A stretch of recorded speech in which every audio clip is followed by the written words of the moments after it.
बलूचिस्तान के लोगों का, गिलगिट के लोगों का,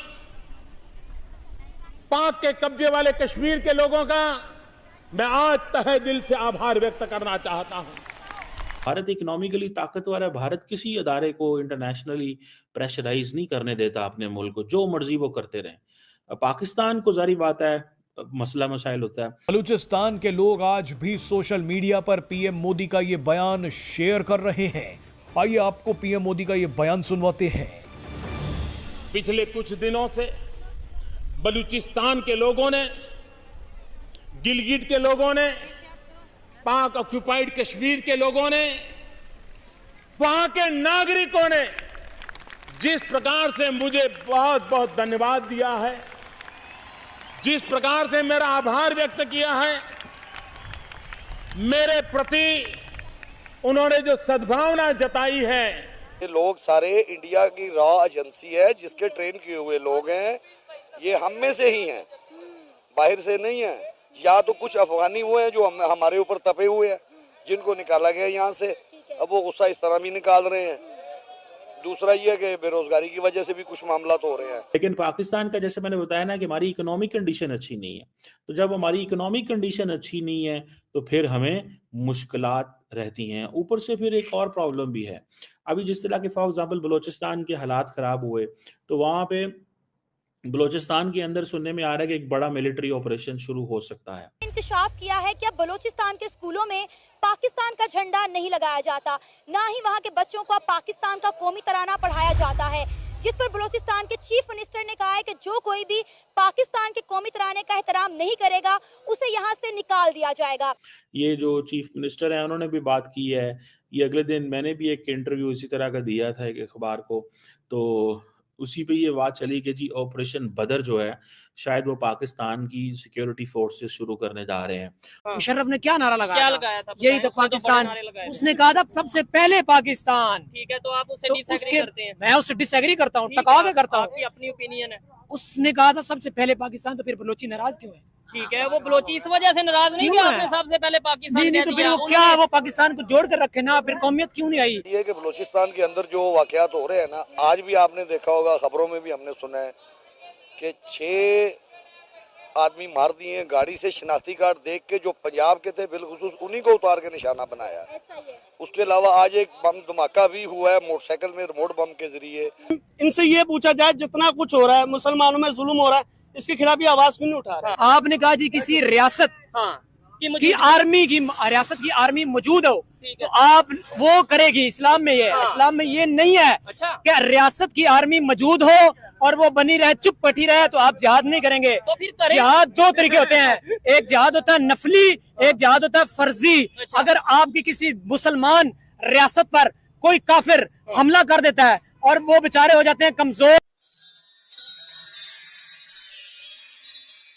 पाकिस्तान का, जैसे मैंने बताया ना, कि हमारी इकोनॉमिक कंडीशन अच्छी नहीं है। तो जब हमारी इकोनॉमिक कंडीशन अच्छी नहीं है तो फिर हमें मुश्किलात रहती हैं। ऊपर से फिर एक और प्रॉब्लम भी है। अभी जिस तरह के फॉर एग्जाम्पल बलोचिस्तान के हालात ख़राब हुए तो वहाँ पे बलोचिस्तान के अंदर सुनने में आ रहा है कि एक बड़ा मिलिट्री ऑपरेशन शुरू हो सकता है। ये जो चीफ मिनिस्टर हैं उन्होंने भी बात की है। ये अगले दिन मैंने भी एक इंटरव्यू इसी तरह का दिया था एक अखबार को, तो उसी पे ये बात चली कि जी ऑपरेशन बदर जो है शायद वो पाकिस्तान की सिक्योरिटी फोर्सेस शुरू करने जा रहे हैं। और जब ऑपरेशन बदर शुरू होगा तो फिर जारी बात है, वो एक, आपको पता है हमारे माजी के अंदर भी बड़े सारे हमने ऑपरेशन किए हैं। एक पूरी की पूरी हिस्ट्री है ऑपरेशंस की। उसमें फिर लोग बहुत बड़े पैमाने पे डिस्प्लेस होते हैं, जिसे हम आईडीपीज बोलते हैं, इंटरनली डिस्प्लेस पीपल। वो डिस्प्लेस होते हैं, उनकी ज़िंदगियाँ ख़राब होती हैं। अब फिर एक मिलिट्री ऑपरेशन की तरफ जा रहे हैं। तो ये जो ह्यूमन राइट्स के लोग जो दुनिया के अंदर हैं, ये फिर पाकिस्तान के बारे में बात करते हैं, जी देखें ये अपने ही लोगों के खिलाफ शायद ह्यूमन राइट्स ऑपरेशन कर रहे हैं। लेकिन फिर हुकूमतें जो हैं वो पूरी दुनिया को बताती हैं, अमेरिकन्स को, यूरोपियंस को बताती हैं कि भाई ये जो ग्रुप है ये दहशतगर्द है। फॉर एग्जाम्पल ये जो बलोच मिलिटेंट ग्रुप है, जो हमले करते हैं, पूरी दुनिया इनको दहशतगर्द ग्रुप कहती है। इसको अमेरिका भी दहशतगर्द ग्रुप डिक्लेयर कर चुका हुआ है, बीएलए वगैरह को, कि भाई ये इनके लोग जो हैं वो इस बड़े पैमाने पे ये दहशतगर्दी कर रहे हैं। सो पाकिस्तान को इस हवाले से एक एक्सटर्नल सपोर्ट मौजूद है। लेकिन चैलेंज कहाँ से आता है? चैलेंज वहाँ से आता है कि जो ख़वातीन जो रिसेंटली गिरफ्तार हुई, जिसका आप भी ज़िक्र कर रही थी, सिमी दीन और ये जो महारंग बलोच हैं, इस हवाले से। सो ये इनकी जो गिरफ्तारी है वो समझी जा रही है कि जी देखें, ये इंसानी हकूक़ की खिलाफ वर्जियाँ हैं। ये ऐसे लोग हैं जो इंसानी हकूक़ की खिलाफ वर्जियाँ हुकूमतें कर रही है, इनको गिरफ्तार करके, ये ह्यूमन राइट्स डिफेंडर हैं। फिर पाकिस्तान की हुकूमत आगे से फिर बोलती है, वो कहती है कि भाई साहब देखें, ये सिलेक्टिव ह्यूमन राइट्स की बात करते हैं। जब पंजाब से लोग जाते हैं बलूचिस्तान में, वहाँ पे उनको बसों से उतार के उनका आईडी कार्ड दे के कत्ल कर दिया जाता है, तो ये ह्यूमन राइट्स एक्टिविस्ट नहीं बोलते।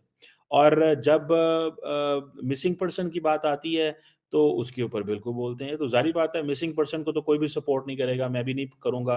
किसी शख्स को मावराए कानून या आइन या पाकिस्तान के कॉन्स्टिट्यूशन की वायलेशन करते हुए आप गिरफ्तार नहीं कर सकते। अगर किसी बंदे को मसला है, कोई ऐसा बंदा है, तो उसको कोर्ट में लेके जाएँ, उसको अदालतों में लेके जाएँ। हुकूमत के पास जिस तरह कोई रास्ता होता है, उसको एक अच्छे तरीके से करें, ताकि लोगों के अंदर एतमाद पैदा हो सके कि अगर हुकूमत कुछ ऐसा कर रही है, तो वो एज़ पर द लॉ कर रही है, ना कि लॉ की वायलेशन जो है वो कर रही है। सो ये चीज़ें जो हैं, ये एक पैनिक भी हमारे यहाँ बहुत ज़्यादा हो चुकी हुई है। फिर जैसे मैंने आपको मिलिट्री ऑपरेशन की बात की, फिर एक और चीज़ भी है कि इस वक़्त यहाँ पे पाकिस्तान क्योंकि पैनिक में है इस वक़्त। अभी मैं मज़े की बात बताऊँ, अमेरिका के साथ जो है वो पाकिस्तान एक दहशतगर्दी के हवाले से डायलॉग पे इत्तेफ़ाक हो गया है कि पाकिस्तान और अमेरिकन गवर्नमेंट जो है वो काउंटर टेररिज़्म डायलॉग जो है वो एस्टैब्लिश करने जा रही हैं। सो जो काउंटर टेररिज़्म कोऑपरेशन है पाकिस्तान का अमेरिका के साथ, top of the line, top of the list है। और ये जो ख़ास तौर पे ये जो अब अमेरिकन्स क्योंकि बहुत देर से इस खित्ते से निकल चुके हुए हैं, सो हम उनके साथ इंटेलिजेंस शेयरिंग तो करते रहते हैं, इस तरह की चीज़ें तो होती रहती हैं। बट वो चीज़ नहीं है जो माज़ी में पहले जिसे कहते हैं ना, जैसे पहले एक एक्टिव कोऑपरेशन जो है वो हुआ करता था। सो ये एक चीज़ जो है वो मौजूद है। बहरहाल ये एक चैलेंज है क्योंकि हम इकोनॉमिकली कमज़ोर हैं। हमें यूएन भी लेक्चर देता है, हमें यूरोपियन यूनियन भी लेक्चर देती है, हमें बाकी अदारे भी आके लेक्चर देते हैं कि तो तुम ये क्यों कर रहे हो? इंडिया को कोई लेक्चर नहीं दे सकता बिकॉज़ इंडियंस जो हैं वो परवाह ही नहीं करते किसी की। वो कहते हैं भाग जाओ यहाँ से क्योंकि हम मर्ज़ी करेंगे, इसे चलेंगे, हमें ये कोई नहीं फ़िक्र फ़ाका कि आप जो है वो हमें कि हमारे बारे में क्या बोलते हैं, हम वो करेंगे जो हमारा दिल करता है। So this is the story in fact दुआ ऑन दिस ये जो ह्यूमन राइट्स एक्ट। और दूसरा ये है कि ये नहीं है कि ये ह्यूमन राइट्स एक्टिविस्ट सारा टाइम गलत होते हैं। बहुत दफ़ा इनकी जो पोज़ीशन है वो ठीक होती है। बहुत दफ़ा इनका जो नैरेटिव होता है वो या सोच होती है वो ठीक होती है। लेकिन वो हुकूमतें फिर ज़ाहिर